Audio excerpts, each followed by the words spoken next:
ദൈവമനുഷ്യന്റെ സ്നേഹഗീത അധ്യായം 261 വാല്യം 6 ഡോറായുടെയും ഫിലിപ്പിന്റെയും ഭവനത്തിൽ. ഈശോ നസ്രത്തിലേക്ക് തിരിച്ചു പോവുകയാണ്. ഒലിവ് തോട്ടങ്ങളും ഫലവൃക്ഷങ്ങളും ധാരാളമുള്ള ഫലഭൂയിഷ്ടമായ പ്രദേശം. വൃക്ഷത്തണലുള്ള കുന്നുകളിലൂടെ വളഞ്ഞു തിരിഞ്ഞു പോകുന്ന വഴിയുമായി സന്ധിക്കാൻ നാൾക്കവലയിലെത്തിയപ്പോൾ അവിടെ നിന്ന് ഈശോ പറയുന്നു, ഞാൻ മുമ്പ് വിശ്രമിച്ചിട്ടുള്ള വീട്ടിൽ നമുക്ക് വിശ്രമിക്കാം. അവിടെ വച്ച് ഭക്ഷണം കഴിച്ച ശേഷം സൂര്യാസ്തമയത്തോടെ പിരിഞ്ഞു പോകുന്നതിന് മുമ്പ് ഒരു പ്രാവശ്യം കൂടെ നമുക്ക് ഒരുമിച്ച് കൂടാം. നമുക്ക് തിബേരിയാസ് പ്രദേശത്തേക്ക് പോകാം. എന്റെ അമ്മയും മേരിയും നസ്രത്തിലേക്ക് പോകും. ജോണും എർമസ്തേവൂസും സിക്കാമിനോണിലേക്കും. ഒരു ഒലിവ് തോട്ടത്തിലൂടെ അവർ കൃഷിവലന്മാരുടെ ഒരു പൊക്കം കുറഞ്ഞ വലിയ വീട്ടിലേക്ക് തിരിയുകയാണ്.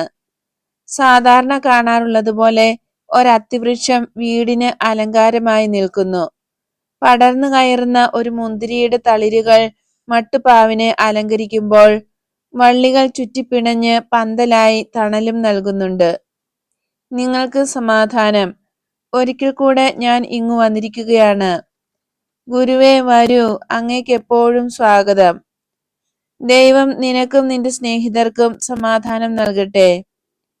ഒരു കെട്ട് വിറക് ചുള്ളികളുമായി മുറ്റത്ത് കയറി വരുന്ന പ്രായം ചെന്ന ഒരു മനുഷ്യൻ പറയുന്നു. പിന്നെ അയാൾ വിളിച്ചു പറയുന്നു, സാറാ, സാറാ, ഗുരു വന്നിരിക്കുന്നു. ശിഷ്യരുമുണ്ട്. കുറെ മാവ് കൂടെ എടുത്തു കുഴയ്ക്കൂ. മാവിൽ പൊതിഞ്ഞൊരു സ്ത്രീ ഒരു മുറിയിൽ നിന്ന് ഇറങ്ങി വരുന്നു. കയ്യിൽ അരിപ്പയും അതിൽ കുറച്ച് തവിടും. അവൾ മാവ് അരിക്കുകയായിരുന്നു എന്ന് വ്യക്തം. അവൾ പുഞ്ചിരിയോടെ ഈശോയുടെ മുമ്പിൽ മുട്ടുകുത്തി.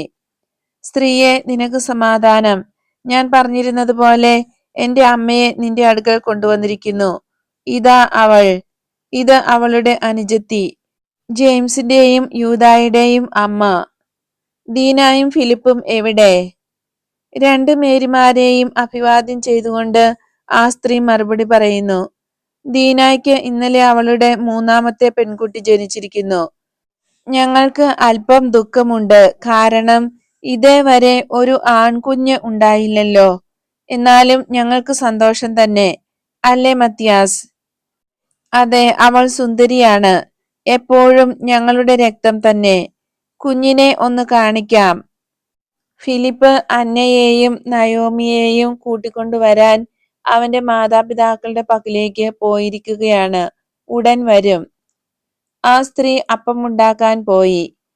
ആ മനുഷ്യൻ വിറക് ബോർമയിൽ വച്ച ശേഷം അതിഥികളെ ശുശ്രൂഷിക്കുന്നു. എല്ലാവർക്കും ഇരിപ്പിടങ്ങൾ, അന്നേരം കറന്നെടുത്ത നല്ല പാൽ, പഴങ്ങൾ, ഒലിവ് എന്നിവ ആവശ്യം പോലെ. താഴത്തെ നിലയിലുള്ള മുറിയിൽ കുളിർമയുണ്ട്. മുറി വലുതുമാണ്. മുൻവശത്തും പിറകിലും ഓരോ വാതിലുകൾ. മുൻവശത്ത് വലിയ അത്തിമരത്തിന്റെ തണലുണ്ട്. പിൻഭാഗത്ത് പൂക്കളുള്ള ഒരു ചെറുവേലിയും. പൂക്കൾക്ക് നക്ഷത്രത്തിന്റെ ആകൃതി. ഏകദേശം സൂര്യകാന്തി പുഷ്പം പോലെ ഇരിക്കുന്നു. മുറിക്കകത്ത് പച്ചവർണ്ണമുള്ള തെളിഞ്ഞ പ്രകാശം. കടുത്ത സൂര്യപ്രകാശത്തിൽ ക്ഷീണിതമായ കണ്ണുകൾക്ക് ആശ്വാസമായി. മുറിയിൽ ബെഞ്ച്, മേശ, അലമാരകൾ മുതലായവയുണ്ട്. സ്ത്രീകൾ നൂൽ നൂൽക്കുകയും നെയ്യുകയും പുരുഷന്മാർ കാർഷിക ആയുധങ്ങൾ നന്നാക്കുകയും കാർഷിക വിഭവങ്ങൾ സൂക്ഷിക്കുകയും ചെയ്യുന്ന മുറിയാണെന്ന് തോന്നുന്നു. മുറിയിൽ കൊളുത്തുകളുള്ള തുലാം പലതുണ്ട്. വെള്ളപൂശിയ ഭിത്തികളിൽ ചണവും ലിനനും കെട്ടുകളായി തൂക്കിയിട്ടിരിക്കുന്നു. നെയ്ത്ത് യന്ത്രത്തിന്റെ മീതെ ഒരു ചുവന്ന തുണി വിരിച്ചിട്ടുണ്ട്. മറ്റു വിധത്തിൽ വിരസമായ മുറിയെ ഈ നിറം സജീവമാക്കുന്നു. വീട്ടുടമസ്ഥ അപ്പം ചുട്ടുകഴിഞ്ഞു വന്ന് അതിഥികളോട് കുഞ്ഞിനെ കാണണമോ എന്ന് ചോദിക്കുന്നു. ഈശോയാണ് മറുപടി പറഞ്ഞത്. തീർച്ചയായും ഞാൻ അവളെ അനുഗ്രഹിക്കും. മേരി പറഞ്ഞു, ഞാൻ വന്ന് കുഞ്ഞിന്റെ അമ്മയെ അഭിവാദ്യം ചെയ്യട്ടെ. എല്ലാ സ്ത്രീകളും പുറത്തേക്ക് പോയി. ഇവിടെ നല്ല സുഖം തോന്നുന്നു, ബർത്തലോമിയോ പറഞ്ഞു. ആൾ വളരെ ക്ഷീണിതനാണ്. അതെ, നല്ല തണലും സമാധാനവും. നമുക്കിവിടെ കിടന്നുറങ്ങാം, മയങ്ങി തുടങ്ങിയ പത്രോസ് പറയുന്നു. 3 ദിവസത്തിനകം നമ്മൾ വീട്ടിലെത്തും. പിന്നെ കുറെ നാളത്തേക്ക് അവിടെയായിരിക്കും. നിങ്ങൾക്ക് വിശ്രമിക്കാം. കാരണം സമീപ പ്രദേശങ്ങളിലായിരിക്കും സുവിശേഷ പ്രസംഗങ്ങൾ. ഈശോ പറയുന്നു. നിന്റെ കാര്യം എങ്ങനെ? ഞാൻ കഫർനാമിലായിരിക്കും. ചിലപ്പോഴെല്ലാം ബെത്സൈദയിലേക്ക് പോകും. അവിടെ വരുന്നവരോട് സുവിശേഷം പ്രസംഗിക്കും. പിന്നീട് തിഷ്ടി മാസത്തിലെ ചന്ദ്രോദയത്തിൽ നമ്മൾ വീണ്ടും യാത്ര തുടരും. അതിനിടയ്ക്ക് രാത്രികാലങ്ങളിൽ നിങ്ങളെ പഠിപ്പിക്കുകയും ചെയ്യാം. ഈശോ മൗനം അവലംബിച്ചു. കാരണം എല്ലാവരും ഉറക്കമായതിനാൽ വാക്കുകൾ കൊണ്ട് പ്രയോജനമില്ല. പുഞ്ചിരി തൂക്കിക്കൊണ്ട് തല കുലുക്കുന്നു. ക്ഷീണാധിക്യത്താൽ തളർന്ന് ഒരുവിധം സുഖമായി തന്നെ ഇരുന്ന് ഉറങ്ങുന്ന അവരെ വീക്ഷിക്കുന്നുണ്ട്. വീട്ടിലും പുറത്തും ചുറ്റിലും വലിയ നിശബ്ദത. ആരെയും ആകർഷിക്കുന്ന സ്ഥലം. പുഷ്പവേലിയുടെ ഭാഗത്തുള്ള വാതിൽക്കലേക്ക് ഈശോ പോയി. വൃക്ഷശാഖകളുടെ ഇടയിലൂടെ ഗലീലിയ കുന്നിലേക്ക് നോക്കുകയാണ്. ശാന്തമായ കുന്നുകൾ. ചാരനിറമുള്ള നിശ്ചലമായി നിൽക്കുന്ന ഒലിവു മരങ്ങളാൽ അവ മൂടപ്പെട്ടിരിക്കുന്നു. തലയ്ക്ക് മുകളിൽ എന്തോ അനക്കം കേൾക്കുന്നു. കൂട്ടത്തിൽ അവ്യക്തമായ കരച്ചിലും. നവജാത ശിശുവിന്റെ കരച്ചിൽ. ഈശോ മുകളിലേക്ക് നോക്കി. വെളുത്ത കെട്ടും കയ്യിൽ പിടിച്ച് ഇറങ്ങി വരുന്ന അമ്മയെ കണ്ട് പുഞ്ചിരി തൂകുന്നു. കെട്ടിന് വെളിയിൽ കാണുന്നത് ചെമ്മന്ന തലയും 2 കുഞ്ഞു കൈകളും മാത്രമാണ്. ഈശോ, നോക്കിക്കേ, എത്ര സുന്ദരിയായ കുട്ടി. നിനക്ക് ഒരു ദിവസം മാത്രം പ്രായമുണ്ടായിരുന്നപ്പോൾ എങ്ങനെയായിരുന്നോ? ഏകദേശം അതുപോലെയാണിവൾ. നിന്റെ മുടി വളരെ ഭംഗിയുള്ളതായിരുന്നു. മുടിയുണ്ടോ എന്ന് സംശയിക്കത്തക്ക നിറം. ചുരുണ്ട് ചുരുണ്ട് ഉതിർന്നു നിന്നതുകൊണ്ട് മുടിയുണ്ട് എന്ന് മനസ്സിലാകുമായിരുന്നു. ഒരു റോസാപ്പൂവിന്റെ നിറമായിരുന്നു നിനക്ക്. നോക്കൂ, അവളുടെ കണ്ണുകൾ നിന്റേതുപോലെ നല്ല ഭംഗിയേറിയ നീല നിറമുള്ളതാണ്. ഓ എന്റെ ഓമനെ, എന്റെ കുഞ്ഞെ, എനിക്ക് പാലില്ലല്ലോ. എന്റെ കുഞ്ഞു റോസാപ്പൂവേ, എന്റെ കുഞ്ഞു പ്രാവേ എന്നെല്ലാം പറഞ്ഞ് സാന്ത്വനപ്പെടുത്തി. അത് ഉറക്കം പിടിച്ചു. പ്രാവും കുഞ്ഞിനെ പോലെ കുറുകിക്കൊണ്ട് ഉറക്കമായി. അമ്മേ, എന്നോടും അമ്മ ഇങ്ങനെ ചെയ്യുമായിരുന്നോ? കുഞ്ഞിനെ ഉറക്കുന്ന വിധം കണ്ടുകൊണ്ട് ഈശോ ചോദിക്കുന്നു. മേരിയുടെ കവിൾത്തടം കുഞ്ഞിന്റെ തലയോട് ചേർത്ത് പിടിച്ചാണ് അവളെ ശാന്തമാക്കിയത്. ചെയ്തിരുന്നു മോനെ. എന്നാൽ നിന്നെ എന്റെ കുഞ്ഞാടെ എന്നാണ് ഞാൻ വിളിച്ചിരുന്നത്. ഇവൾ സുന്ദരിയാണ് അല്ലേ? ശരിക്കും സുന്ദരിയും ചുണക്കുട്ടിയുമാണ്. അവളുടെ അമ്മയ്ക്ക് അവളെക്കുറിച്ച് അഭിമാനിക്കാൻ കഴിയും. കുഞ്ഞ് ഉറങ്ങുന്നത് കുനിഞ്ഞു നോക്കിക്കൊണ്ട് ഈശോ പറയുന്നു. അങ്ങനെയല്ല, കുട്ടികളെല്ലാം പെണ്ണായി പോയതിൽ അവളുടെ ഭർത്താവിന് വലിയ ദേഷ്യമാണ്. വയലിലേക്ക് ആൺകുട്ടികളാണ് നല്ലത് എന്നുള്ളത് സത്യമാണ്. എന്നാൽ ഇത് ഞങ്ങളുടെ മകൾക്കുള്ള കുറ്റം കൊണ്ടൊന്നുമല്ല. കടന്നു വന്ന ഗൃഹനാഥ നെടുനിശ്വാസത്തോടെ കൂട്ടിച്ചേർത്തു. അവർക്ക് ചെറുപ്പമാണ്. അവർ പരസ്പരം സ്നേഹിക്കട്ടെ. ആൺകുട്ടികളും അവർക്ക് ജനിക്കും. ഈശോ പ്രത്യാശ നൽകിക്കൊണ്ട് പറയുന്നു. ഇതാ ഫിലിപ്പ് വന്നു. അവൻ ഇപ്പോൾ മുഖം വാടും. ഗൃഹനാഥ അസ്വസ്ഥയായി പറയുന്നു. പിന്നെ ഉയർന്ന സ്വരത്തിൽ, ഫിലിപ്പെ, നസ്രസിലെ റബ്ബി ഇവിടെയുണ്ട് എന്ന് പറഞ്ഞു.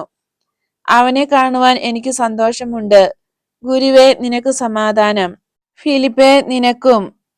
നിന്റെ ഭംഗിയുള്ള ശിശുവിനെ ഞാൻ കണ്ടു. ഞാൻ ഇപ്പോഴും അവളെ നോക്കുകയാണ്. കാരണം അത്രയ്ക്ക് അഴകുള്ളവൾ. ദൈവം സൗന്ദര്യവും ആരോഗ്യവുമുള്ള നല്ല കുഞ്ഞുങ്ങളെ തന്ന് നിന്നെ അനുഗ്രഹിക്കട്ടെ. നീ ദൈവത്തോട് വളരെ നന്ദിയുള്ളവനായിരിക്കണം. നീ എന്നോട് മറുപടി പറയുകയില്ലേ? നിനക്ക് അസ്വസ്ഥതയാണോ? ഇത് ആൺകുട്ടിയായിരിക്കുമെന്നാണ് ഞാൻ പ്രതീക്ഷിച്ചിരുന്നത്. നിഷ്കളങ്കയായ ആ കുഞ്ഞ് പെണ്ണായി പോയതിൽ അതിനെ നീ കുറ്റപ്പെടുത്താനും നിന്റെ ഭാര്യയോട് കഠിനത കാട്ടാനും ഒരുമ്പെടുകയാണെന്ന് എന്നോട് പറയാൻ തുനിയുകയാണോ? ഈശോ വളരെ കാർക്കശ്യത്തോടെ ചോദിക്കുന്നു. ഞാൻ ഒരു ആൺകുട്ടിയെയാണ് ആഗ്രഹിച്ചത്, കർത്താവിനും എനിക്കും വേണ്ടി. എതിർപ്പോടെ ഫിലിപ്പ് പറയുന്നു. എതിർപ്പും അനീതിയും കൊണ്ട് ആൺകുട്ടിയെ നേടാമെന്നാണോ നീ വിചാരിക്കുന്നത്? നീ ദൈവത്തിന്റെ ചിന്തകൾ മനസ്സിലാക്കിയിട്ടുണ്ടോ? അതുപോലെ ഇതും ചെയ്യണം. കാരണം അത് നീതിയാണ് എന്ന് ദൈവത്തോട് പറയത്തക്ക വിധം നീ ദൈവത്തെക്കാൾ ഉയർന്നോ? എന്റെ ശിഷ്യയായ ഈ സ്ത്രീക്ക് മക്കളില്ല. എങ്കിലും അവൾ എന്നോട് പറഞ്ഞത്, നിന്നെ അനുഗമിക്കാൻ എനിക്ക് ചിറകുകൾ തന്ന എന്റെ വന്ധ്യതയെ ഞാൻ വാഴ്ത്തുന്നു എന്നാണ്. ഈ ശിഷ്യ 4 പുത്രന്മാരുടെ അമ്മയാണ്. 4 പേരും ഇനി അവളുടേതായിരിക്കുകയില്ലായിരിക്കാം എന്ന് ഉത്കണ്ഠയുള്ളവളാണ്. ഇത് സത്യമാണോ മേരി, സൂസന്ന? അവൻ പറയുന്നത് നീ കേൾക്കുന്നുണ്ടോ? നീ വിവാഹിതനായിട്ട് അധികനാൾ ആയില്ല. നിന്റെ ഭാര്യ ഫലദായികയുമാണ്. 3 റോസാമൊട്ടുകളാൽ നിങ്ങൾ അനുഗ്രഹീതരുമാണ്. അവർ നിന്റെ സ്നേഹം തേടുന്നു. എന്നിട്ട് നിനക്ക് ദേഷ്യമാണോ? ആരോട് ദേഷ്യപ്പെടുന്നു? നീ എന്നോട് പറയൂ. നീ പറയുകയില്ല. എന്നാൽ ഞാൻ പറയാം. നിനക്ക് സ്വാർത്ഥതയാണ്. നിന്റെ അനിഷ്ടമെല്ലാം കീശയിലിട്ടേക്കൂ. നിന്റെ കൈകൾ നീട്ടി നിന്നിൽ നിന്ന് ജനിച്ച ഈ കുഞ്ഞിനെ എടുക്കൂ. അവളെ സ്നേഹിക്കൂ. വരൂ, അവളെ എടുക്കൂ. ഈശോ കുഞ്ഞിനെ പൊതിഞ്ഞിരിക്കുന്ന തുണിക്കെട്ടോടെ എടുത്ത് അവന്റെ കരങ്ങളിൽ ഏൽപ്പിക്കുന്നു. എന്നിട്ട് തുടർന്ന് പറയുന്നു, നിന്റെ ഭാര്യയുടെ പക്കലേക്ക് ചെന്ന് കരയുന്ന അവളോട് നീ അവളെ സ്നേഹിക്കുന്നു എന്ന് പറയുക.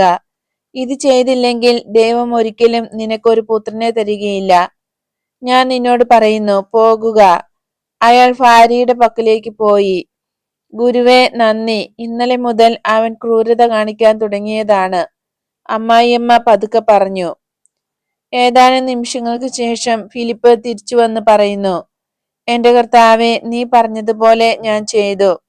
അവൾ നിനക്ക് നന്ദി പറയുന്നു. അവൾ പറയുന്നു, നീ ആ കുട്ടിക്ക് ഒരു പേരിടണമെന്ന്. കാരണം അനീതിയായ എന്റെ വെറുപ്പ് നിമിത്തം വളരെ മോശമായ ഒരു പേര് വിളിക്കാൻ ഞാൻ ഒരുങ്ങി. അവളെ മേരി എന്ന് വിളിക്കാം. ആദ്യത്തെ പാൽത്തുള്ളികളോടൊപ്പം അവൾ കൈപ്പേറിയ കണ്ണീർത്തുള്ളികളും കുടിച്ചു. നിന്റെ കഠിനത നിമിത്തം ആ പാലും കയ്പുള്ളതായി തീരുന്നു. അതിനാൽ അവളെ മേരി എന്ന് വിളിക്കാം. മേരി അവളെ സ്നേഹിക്കുകയും ചെയ്യും. ഇത് ശരിയല്ലേ അമ്മേ? തീർച്ചയായും. പാവം ഓമന കുഞ്ഞ്. അവൾ എത്ര വളരെ മനോഹരിയാണ്. അവൾ തീർച്ചയായും നല്ലവളായി തീരും. സ്വർഗത്തിലെ ഒരു നക്ഷത്രമാകും. അപ്പസ്തോലന്മാരെല്ലാവരും ഉറക്കം തന്നെ. ആ വലിയ മുറിയിലേക്ക് അവർ പോകുന്നു. യൂദാസ് മാത്രം ഉറങ്ങുന്നില്ല.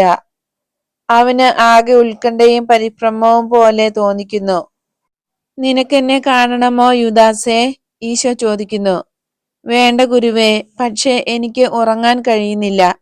കുറച്ചു സമയത്തേക്ക് പുറത്തിറങ്ങി നടന്നാൽ കൊള്ളാമെന്ന് തോന്നുന്നു.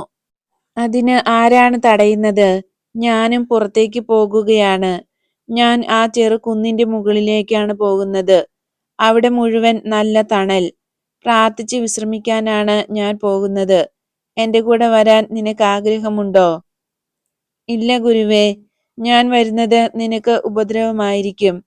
പ്രാർത്ഥിക്കത്തക്ക സ്ഥിതിയിലല്ല ഞാൻ. ഒരുപക്ഷെ എനിക്ക് സുഖമില്ലായ്കയായിരിക്കാം. അതായിരിക്കും എന്നെ അസ്വസ്ഥനാക്കുന്നത്. എന്നാൽ അവിടെ ഇരുന്നു കൊള്ളൂ. ഞാൻ ആരെയും നിർബന്ധിക്കുകയില്ല. ദൈവം നിങ്ങളോട് കൂടെ.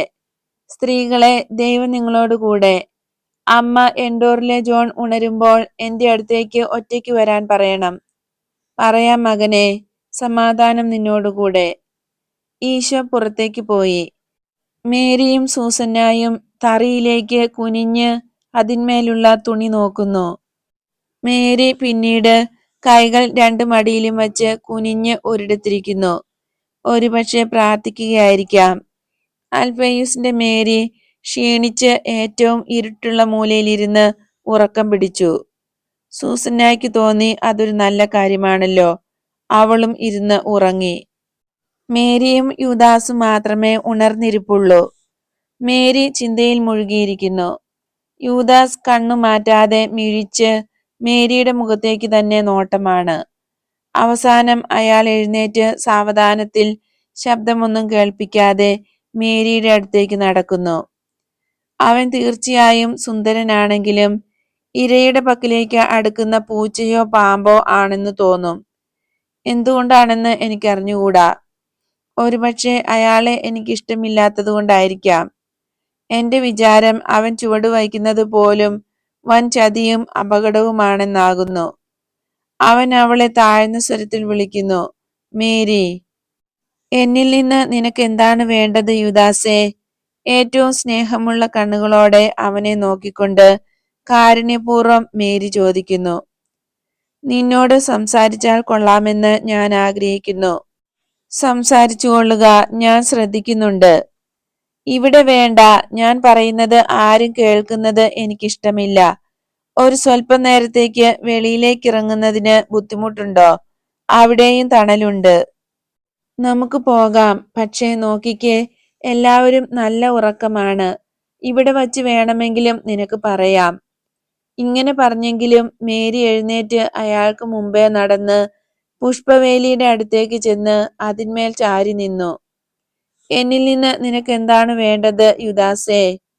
അവനെ തറപ്പിച്ചു നോക്കിക്കൊണ്ട് മേരി വീണ്ടും ചോദിക്കുന്നു. സംസാരിക്കാൻ പ്രയാസമുള്ളതുപോലെയും വളരെ അസ്വസ്ഥനായിരിക്കുന്നത് പോലെയും യൂദാസ് കാണപ്പെട്ടു. നിനക്കെന്താ, സുഖമില്ലേ? അതോ പറയാൻ വിഷമമുള്ള എന്തെങ്കിലും നീ ചെയ്തോ? അതോ തെറ്റായ വല്ലതും നീ ചെയ്തു പോകുമെന്ന് നീ ഭയപ്പെടുന്നോ? നീ പ്രലോഭിപ്പിക്കപ്പെടുന്നു എന്ന് പറയാനുള്ള ബുദ്ധിമുട്ടാണോ? സംസാരിക്കൂ. മകനെ, നിന്റെ ശരീരത്തിന്റെ രോഗം ഞാൻ സുഖപ്പെടുത്തിയതുപോലെ നിന്റെ ആത്മാവിന്റെ രോഗവും സുഖമാക്കാം. നിന്നെ അസ്വസ്ഥനാക്കുന്നത് എന്താണെന്ന് എന്നോട് പറയൂ. എനിക്ക് നീക്കാവുന്നതാണെങ്കിൽ ഞാൻ അത് നീക്കിക്കളയാം. എനിക്ക് തന്നെ സാധിക്കാത്തതാണെങ്കിൽ ഞാൻ ഈശോയോട് പറയാം. നീ ഗൗരവമായ ഒരു പാപം തന്നെയാണ് ചെയ്തിരിക്കുന്നതെങ്കിലും ഞാൻ പറഞ്ഞാൽ അവൻ ക്ഷമിക്കും. വാസ്തവത്തിൽ ഈശോ അന്നേരം തന്നെ ക്ഷമിക്കുകയും ചെയ്യും.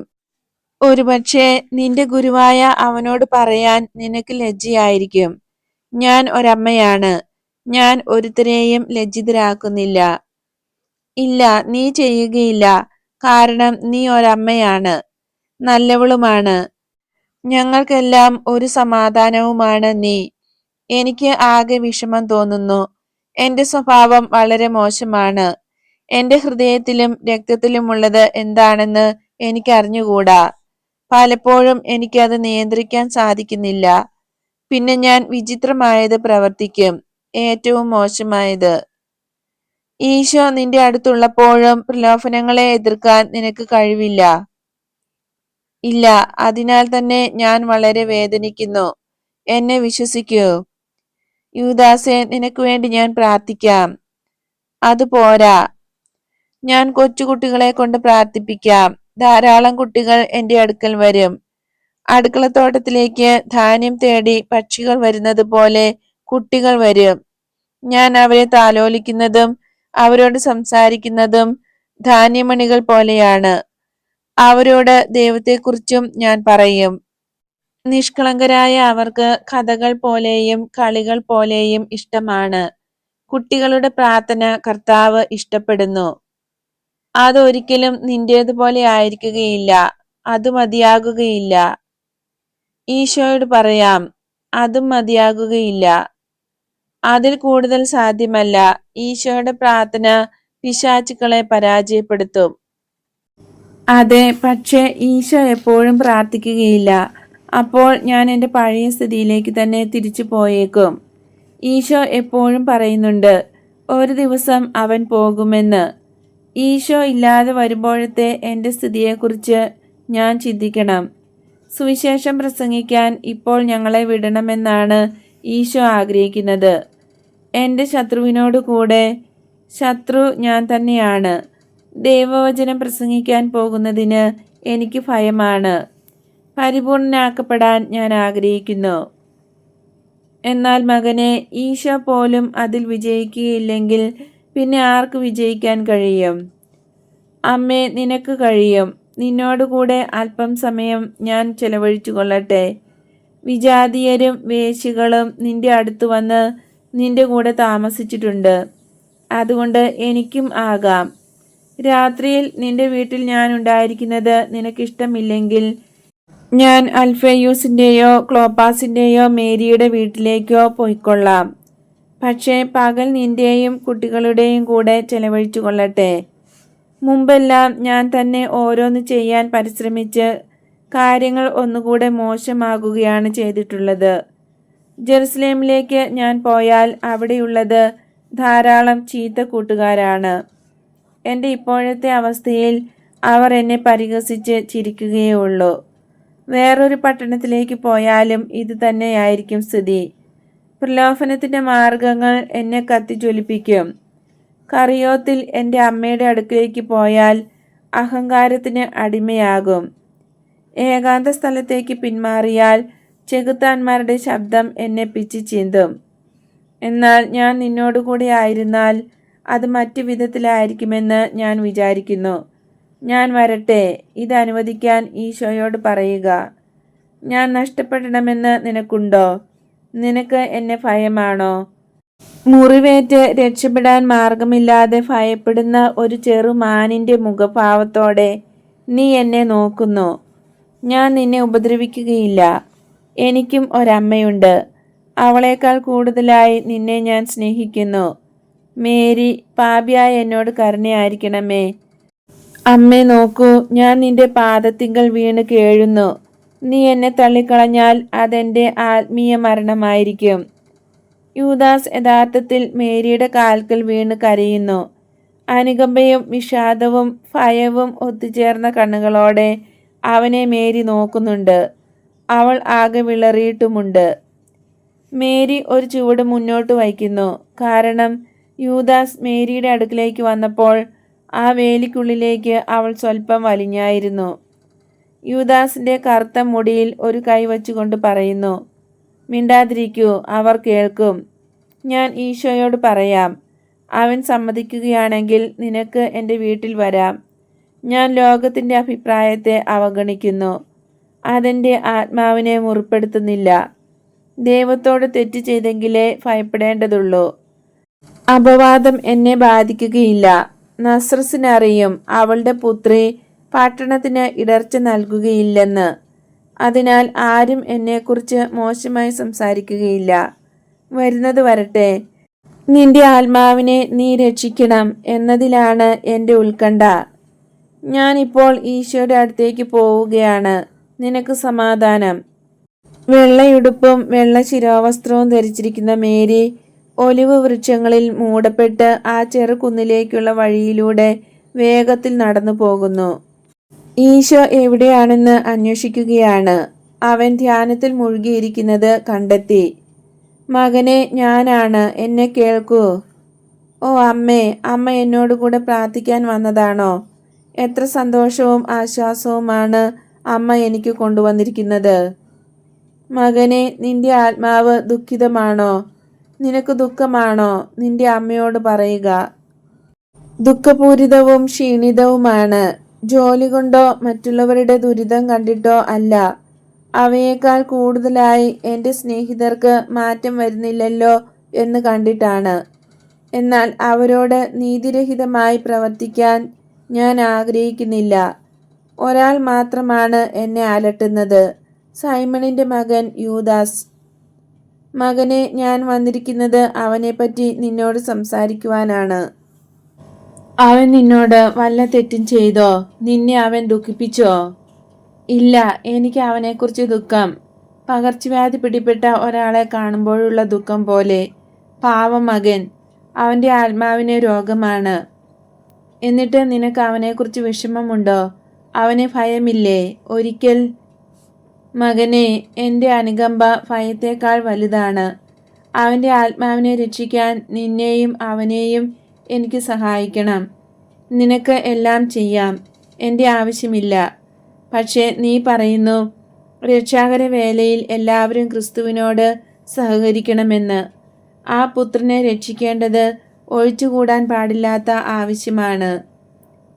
ഞാൻ ചെയ്തതിൽ കൂടുതൽ ഇനി എന്താണ് ചെയ്യേണ്ടത്? നിനക്ക് കൂടുതലായി ഒന്നും ചെയ്യാൻ സാധ്യമല്ല. എന്നാൽ നമ്മുടെ ഭവനത്തിൽ താമസിച്ചു കൊള്ളട്ടെ എന്ന് അവൻ ചോദിക്കുന്നു. അവിടെ അവൻ്റെ സത്വത്തെ ഒഴിവാക്കാൻ കഴിയുമെന്നാണ് പ്രതീക്ഷ. നീ തലകുലുക്കുകയാണല്ലോ. നിനക്കിഷ്ടമില്ലേ? ഞാൻ അവനോട് പറയും. വേണ്ട അമ്മേ, എനിക്കിഷ്ടമില്ലാഞ്ഞിട്ടല്ല, അതും പ്രയോജനരഹിതമാണെന്ന് അറിയാവുന്നതുകൊണ്ടാണ്. ഞാൻ തലകുലുക്കിയത് മുങ്ങിത്താഴുന്ന ഒരാളെ പോലെയാണ് യൂദാസ്. അവൻ താണുകൊണ്ടിരിക്കുകയാണെങ്കിലും അഹങ്കാരം കൊണ്ട് കരയ്ക്ക് കയറ്റുന്നതിന് ഇട്ടുകൊടുക്കുന്ന കയർ അവൻ തിരസ്കരിക്കുകയാണ്. തീരത്ത് എത്താൻ അവന് മനസ്സില്ല. എപ്പോഴും മുങ്ങിപ്പോകുമെന്ന ഭയത്തിലാണ് അവൻ. സഹായം അന്വേഷിക്കും, അഭ്യർത്ഥിക്കും, കയറിൽ വിടാതെ കിടക്കും.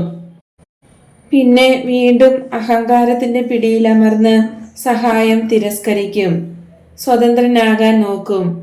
അവനെ താഴേക്ക് വിഴുങ്ങുന്ന ചെളിവെള്ളം കൊണ്ട് അവന്റെ ഭാരം കൂടിക്കൂടി വരുന്നു. അവനെ രക്ഷിക്കാൻ ഒരു കല്ലുകൂടെ മറിച്ചില്ല എന്ന് വരാതിരിക്കട്ടെ. അതിനാൽ അങ്ങനെ തന്നെ സംഭവിക്കട്ടെ. പാവം അമ്മ, അതെ പാവം അമ്മ, ഒരാത്മാവിനോടുള്ള സ്നേഹത്താൽ നിന്നെ തന്നെ വിധേയയാക്കുന്നു. അല്ല ഈശോയെ, അങ്ങനെ പറയരുത്. ഞാൻ ഒരു സാധു സ്ത്രീയാണ്. കാരണം ഞാൻ എപ്പോഴും അനുകമ്പയ്ക്ക് വിധേയയായിരിക്കുന്നു. എന്നെ കുറ്റപ്പെടുത്തിക്കൊള്ളുക, ഞാൻ അതിന് അർഹയാണ്. നിന്നെ പ്രതി എനിക്ക് ഒരുത്തരോടും മടുപ്പ് തോന്നരുത്. അങ്ങനെയാണ് ഞാൻ സാധു സ്ത്രീയായി തീർന്നിരിക്കുന്നത്. ഓ യൂദാസിനെ ആത്മീയമായി സുഖപ്പെടുത്തി നിനക്ക് തരാൻ സാധിച്ചെങ്കിൽ എന്ന് ഞാൻ ആഗ്രഹിക്കുന്നു. നിനക്ക് ഒരാത്മാവിനെ തരുന്നത് ഒരു നിധി തരുന്നത് പോലെയാണ്. ഒരു നിധി തരുന്നയാൾ പാവപ്പെട്ടവളല്ലോ മകനെ. ഞാൻ യൂദാസിന്റെ അടുക്കൽ പോയി പറയട്ടെ എല്ലാം ശരിയായെന്ന്, നീ സമ്മതിച്ചെന്ന്. ഒരിക്കൽ നീ എന്നോട് പറഞ്ഞില്ലേ, രക്ഷകന്റെ അമ്മയായിരിക്കുക എന്നത് എത്ര വിഷമമേറിയതാണെന്ന് നീ പറയുന്ന ഒരു ദിവസം വരുമെന്ന്. ഞാൻ അത് ഒരു പ്രാവശ്യം പറഞ്ഞു കഴിഞ്ഞു, അകലേക്ക് വേണ്ടി. എന്നാൽ എന്തുകൊണ്ടാണ് ഒരു പ്രാവശ്യം മാത്രം? മനുഷ്യജാതി എത്രയധികമുണ്ട്. നീ എല്ലാവരുടെയും രക്ഷകനും. മകനെ, മകനെ, ഞാൻ ആ കൊച്ചു കുഞ്ഞിനെ എൻ്റെ കയ്യിൽ വഹിച്ചുകൊണ്ട് നിന്റെ അനുഗ്രഹത്തിനായി വന്നതുപോലെ നിന്റെ അനുഗ്രഹത്തിനായി യൂദാസിനെ നിന്റെ പക്കൽ കൊണ്ടുവരട്ടെ. അമ്മേ, അമ്മേ, അവൻ അതിനും യോഗ്യനല്ല. ഈശോ മാർജാമിനെ പത്രോസിന് കൊടുക്കാൻ നീ വിഷമിച്ചപ്പോൾ ഞാൻ പറഞ്ഞില്ലേ, അത് അവന് ഗുണം ചെയ്യുമെന്ന്. ആ നിമിഷം മുതൽ അവൻ ഒരു പുതിയ മനുഷ്യനായി തീർന്നു എന്നത് നിഷേധിക്കാൻ പറ്റില്ലല്ലോ. യൂദാസിന്റെ കാര്യത്തിൽ ഞാൻ ഒന്ന് പരിശ്രമിച്ചു നോക്കട്ടെ. അമ്മ ആഗ്രഹിക്കുന്നത് പോലെ ആകട്ടെ. എന്നോടും യൂദാസിനോടുമുള്ള സ്നേഹം നിറഞ്ഞ ഉദ്ദേശ്യം അനുഗ്രഹിക്കപ്പെടട്ടെ. അമ്മേ, ഇപ്പോൾ നമുക്ക് ഒരുമിച്ച് പ്രാർത്ഥിക്കാം. നിന്നോട് ഒരുമിച്ച് പ്രാർത്ഥിക്കുന്നത് ആനന്ദപ്രദമാണ്. സൂര്യൻ അസ്തമിക്കാറായി.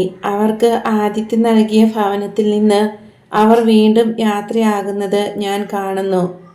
വഴിയിലെത്തിയ ഉടനെ എൻഡോറിലെ ജോണും എർമസ്തേവൂസും ഈശോയോട് വിടവാങ്ങി. മേരിയും ഈശോയും മറ്റു സ്ത്രീകളും ശിഷ്യരും ഒരുമിച്ച് കുന്നിലെ ഒലിവ് വൃക്ഷങ്ങളുടെ ഇടയിൽ കൂടി കാണുന്ന വഴിയിലേക്ക് പോകുന്നു. അന്നത്തെ സംഭവങ്ങളെക്കുറിച്ച് അവർ തമ്മിൽ സംസാരിക്കുന്നു. പത്രോസ് പറയുകയാണ്, ഫിലിപ്പിന് ഭ്രാന്തായിരിക്കണം. നീ അവിടെ ഇല്ലായിരുന്നെങ്കിൽ അവൻ ഭാര്യയെയും മക്കളെയും ഉപേക്ഷിച്ചു കളയുമായിരുന്നു. അവൻ്റെ പശ്ചാത്താപം നിലനിൽക്കുമെന്നും ഇനി അവന് സ്ത്രീകളോട് വിദ്വേഷം ഉണ്ടാകുകയില്ലെന്നും നമുക്ക് പ്രതീക്ഷിക്കാം. എന്തു പറഞ്ഞാലും ലോകം മുന്നോട്ട് പോകുന്നത് സ്ത്രീകൾ നിമിത്തമാണ്. തോമസിന്റെ ഫലിതം കേട്ട് എല്ലാവരും തന്നെ ചിരിക്കുന്നു. അപ്പറഞ്ഞത് ശരിയാ, എങ്കിലും നമ്മളെക്കാൾ അവർ അശുദ്ധിയുള്ളവരാണ്. ബെർത്തലോമ്യോയുടെ പ്രതികരണം. ഒരിക്കലുമില്ല. അശുദ്ധിയെക്കുറിച്ച് പറഞ്ഞാൽ നമ്മൾ മാലാഖമാരും മറ്റുമല്ല. എനിക്കൊരു കാര്യം അറിഞ്ഞാൽ കൊള്ളാമെന്നുണ്ട്. രക്ഷ സാധിച്ചു കഴിഞ്ഞ ശേഷവും സ്ത്രീകൾ ഇങ്ങനെയായിരിക്കുമോ? സ്ത്രീകളെ ബഹുമാനിക്കാൻ അവൻ നമ്മെ പഠിപ്പിക്കുന്നു. അമ്മമാരെയും സഹോദരിമാരെയും പുത്രിമാരെയും പിതൃ സഹോദരിമാരെയും മരുമക്കളെയും ബന്ധുക്കളായ സ്ത്രീകളെയും എല്ലാം ബഹുമാനിക്കണമെന്നാണ് പറയുക. എന്നാൽ ഇവിടെ ഭ്രഷ്ട്, അവിടെ ഭ്രഷ്ട്, ധാരാളം ഭ്രഷ്ട്. ദേവാലയത്തെക്കുറിച്ച് പറയുകയും വേണ്ട. പലപ്പോഴും അവരെ സമീപിക്കാനും പാടില്ല. ഹൗവ പാപം ചെയ്തു, സമ്മതിച്ചിരിക്കുന്നു. പക്ഷേ ആദവും പാപം ചെയ്തു, സമ്മതിച്ചിരിക്കുന്നു. പക്ഷേ ആദവും പാപം ചെയ്തല്ലോ. ദൈവം ഹവ്വായെ വളരെ കഠിനമായി ശിക്ഷിച്ചു. അത് പോരായിരുന്നോ? തോമസെ, മോശയും സ്ത്രീകളെ ശുദ്ധിയില്ലാത്തവരായി കരുതിയിരുന്നു. സ്ത്രീകൾ ഇല്ലായിരുന്നുവെങ്കിൽ മോശ മുങ്ങിപ്പോകുമായിരുന്നല്ലോ. എന്നാൽ ബർത്തലോമിയോ, നീ ഒന്ന് ചിന്തിച്ചു നോക്കൂ. ഞാൻ സ്വർണ്ണപ്പണിക്കാരനായതുകൊണ്ട് നിന്നെപ്പോലെ അറിവില്ലെങ്കിലും ഒന്ന് അനുസ്മരിപ്പിക്കുന്നു.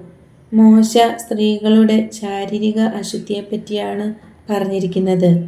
അതിനാൽ നമ്മൾ അവരെ ബഹുമാനിക്കണം, അല്ലാതെ ഭ്രഷ്ട് കൽപ്പിക്കുകയല്ല വേണ്ടത്. ചർച്ച ചൂടുപിടിക്കുന്നു. സ്ത്രീകളും ജോണും കറിയോത്തുകാരനുമായി മുന്നിൽ നടക്കുന്ന ഈശോ തിരിഞ്ഞു നിന്ന് ചർച്ചയിൽ പങ്കെടുക്കുകയാണ്. ദൈവത്തിന്റെ ജനം സാൻമാർഗികമായും ആധ്യാത്മികമായും ക്ലിപ്തരൂപമില്ലാത്തതും വിഗ്രഹാരാധനക്കാരുമായി ബന്ധം പുലർത്തി രോഗഗ്രസ്തമായതുമാണ്. അവിടുത്തേക്ക് ഈ ജനത്തെ ശാരീരികമായും ആത്മീയമായും ശക്തിപ്പെടുത്തേണ്ടതുണ്ട്. അങ്ങനെ അവൻ കൊടുത്ത പ്രമാണം ശാരീരിക ശക്തിക്കും സാൻമാർഗിക സത്യസന്ധതയ്ക്കും ഉപകരിക്കുന്നവയാണ്. മനുഷ്യന്റെ കാമാസക്തിയെ തടയാൻ മറ്റു വിധത്തിൽ അവന് സാധ്യമല്ലായിരുന്നു. അങ്ങനെ ഭൂമി മുഴുവൻ വീണ്ടും ജലത്തിലാഴാനും സോദോം ഗൊമോറ പോലെ എല്ലാം കത്തി നശിക്കാനും ഇടയാകാതിരിക്കുന്നതിനാണ് അങ്ങനെ ചെയ്തത്. എന്നാൽ രക്ഷിക്കപ്പെട്ട സ്ത്രീ ഇന്നത്തേതുപോലെ ഞെരുക്കപ്പെടുകയില്ല. ശാരീരികമായിട്ടുള്ള വിലക്കുകൾ നിലനിൽക്കും. എന്നാൽ കർത്താവിന്റെ പക്കലേക്ക് വരുന്നതിനുള്ള പ്രതിബന്ധങ്ങൾ നീക്കപ്പെടും. ഭാവി യുഗങ്ങളിലെ പുരോഹിതകളെ തയ്യാറാക്കുന്നതിന് ഇപ്പോൾ തന്നെ ഞാൻ അവ നീക്കി തുടങ്ങിയിട്ടുണ്ട്. ഓ, ഇനി പുരോഹിതകളും ഉണ്ടാകുമോ? സ്തംഭിച്ചു പോയ ഫിലിപ്പ് ചോദിക്കുന്നു. എന്നെ തെറ്റിദ്ധരിക്കരുത്. അവർ പുരുഷന്മാരെ പോലുള്ള പുരോഹിതകൾ ആയിരിക്കുകയില്ല. അവർ കൂദാശകൾ പരികർമ്മം ചെയ്യുകയോ ദൈവിക ദാനങ്ങൾ നൽകുകയോ ചെയ്യുകയുമില്ല. അതൊന്നും ഇപ്പോൾ നിങ്ങൾക്ക് മനസ്സിലാക്കാൻ പറ്റുകയില്ല. എങ്കിലും അവർ പുരോഹിത വർഗത്തിൽ പെടും.